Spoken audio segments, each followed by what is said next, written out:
Gubernur DKI Jakarta Anies Baswedan menghadiri peresmian penataan makam Sultan Daud Syah Aceh di TPU Utan Kayu, Rawamangun, Pulau Gadung, Jakarta Timur pada hari ini, Senin 13 Desember 2021. Dalam peresmian makam tersebut, mantan Menteri Pendidikan dan Kebudayaan ini disambut oleh perwakilan keluarga yang juga keturunan dari Sultan Muhammad Alaiddin Daud Syah. Untuk mengetahui bagaimana berjalannya acara tersebut, sudah bergabung bersama kami rekan Yolanda Putri, jurnalis Warta Kota yang akan menyampaikan laporan lengkapnya. Halo rekan Yolanda.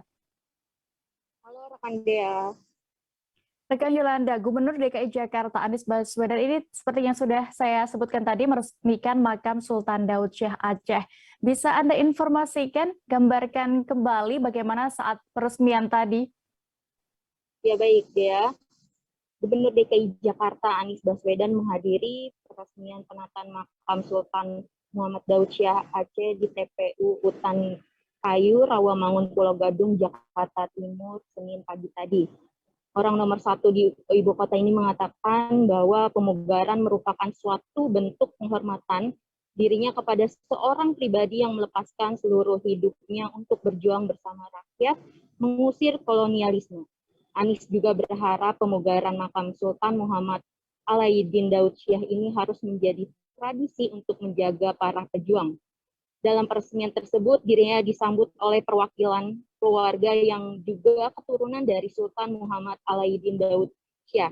Adapun jumlah keseluruhan makam yang dipugar oleh Pemprov DKI Jakarta melalui Dinas Pertamanan dan Hutan Kota DKI Jakarta, yakni berjumlah 7 makam keluarga Sultan Muhammad Alaiddin Daud Syah.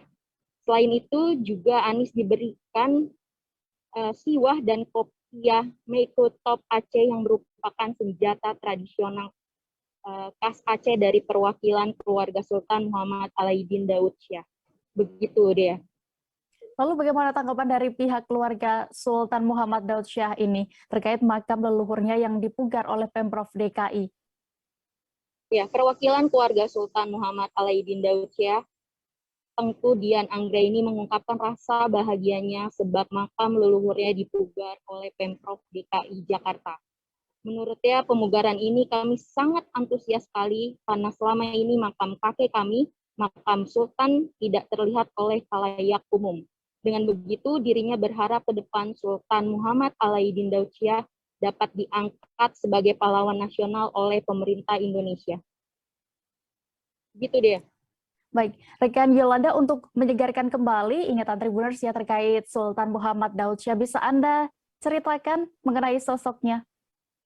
Ya dia, Sultan Muhammad Daud Syah merupakan sultan terakhir kerajaan Aceh Darussalam yang berkuasa pada 1874 hingga 1923. Dirinya menggantikan kedudukan Sultan Muhammad Alaiddin Daud Syah dan diangkat sebagai Sultan Aceh di Masjid Indrapuri pada tahun 1878. Semasa berkuasa, Sultan Muhammad Alaiddin Daud Syah menentang Belanda yang saat itu menguasai wilayah Kutaraja Aceh. Sultan Muhammad Alaiddin Daud Syah ini bahkan merobek draft damai karena tidak mengakui kekuasaan Belanda.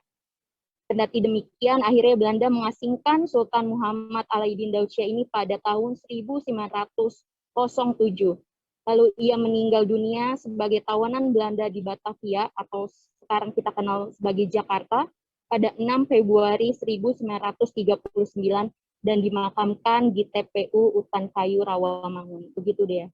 Baik, terima kasih rekan Yolanda, dan berikut Tribuners kami tampilkan keterangan dari Anies Baswedan, Gubernur DKI Jakarta terkait kegiatan ini selengkapnya. Pagi hari ini kita sama-sama hadir di dalam peresmian pemugaran Kompleks Makam Sultan Alaiddin Muhammad Daud Syah yang wafat di Jakarta pada tahun 1939. Dimakamkan waktu itu di TPU Utan Kayu, Jakarta, di tempat ini.